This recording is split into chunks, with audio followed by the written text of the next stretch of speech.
Okay, now section 7 of the London Loop. That's Banstead to Ewell West. Now first task is to cross the golf course again. But there are some people here, so I better wait until they've finished. Even though it is a public footpath crossing this golf course, I always do feel a little like I'm intruding.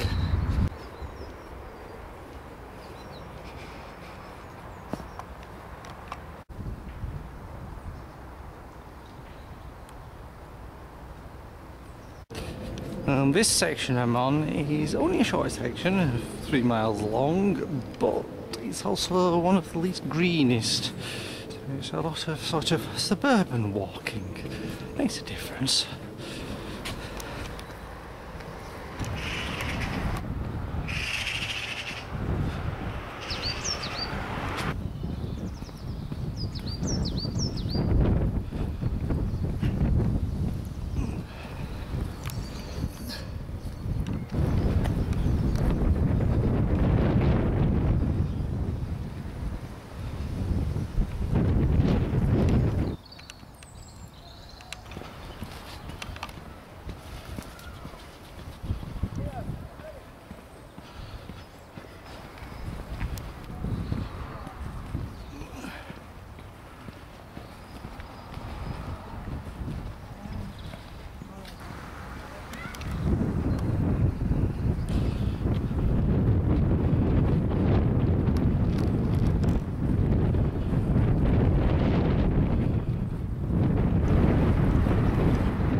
Now, there are a lot of places around here referred to as non-such, and according to the guide, very shortly I'm going to find out the meaning of the word.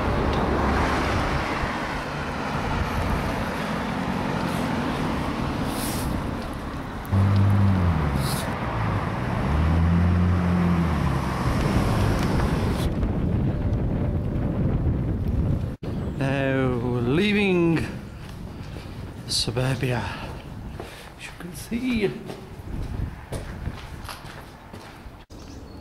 Now this path is known locally as a ghost road, and the reason behind it is that there were supposed to be houses built here, but the Second World War put a stop to that, and then after the Second World War the introduction of Greenbelt finally stopped the development.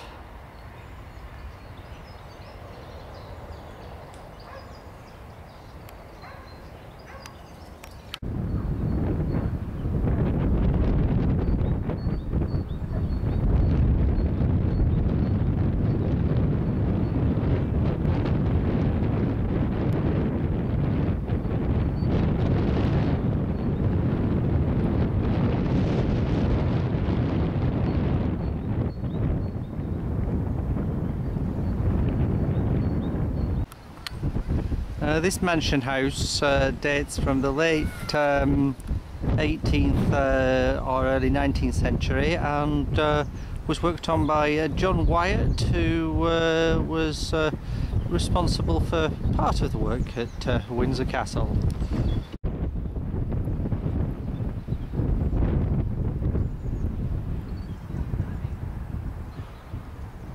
The one good thing about the mansion house is it comes complete with a tea shop. Now, fortified after my cup of tea, I'm back on the route. And this is Castlemaine Lodge, which is named after Barbara Castlemaine, who was a mistress of Charles II, was given the estate in 1670. However, she only had it for 7 years because, being a prolific gambler, and not a very good one at that, she racked up a lot of debts and then subsequently lost the park and estate. Moral of story? Don't gamble. Now these concrete blocks mark the site of a palace built by Henry VIII. Henry VIII built none such palace to outshine anything else in Europe and spared no expense, and it was a whopping sum of £24,536 that he spent on it, which for the 16th century was a massive amount of money. Now myth says that there was none such as this palace in the whole world, hence the name Nonsuch. There we are. Simple, isn't it?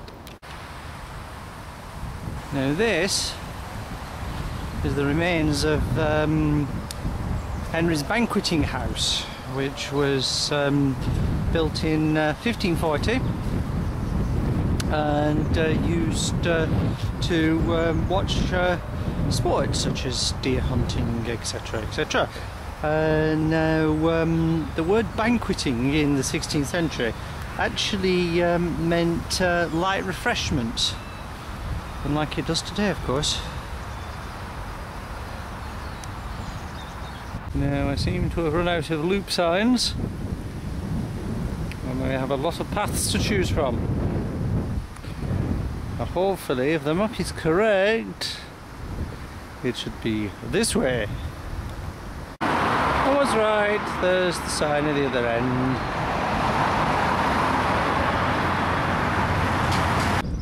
Now in Ewell, which is nearly at the end of this very short section of the loop.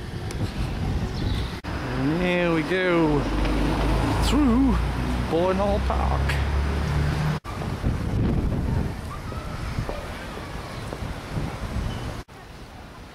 And so I now concluded section 7 of the London Loop.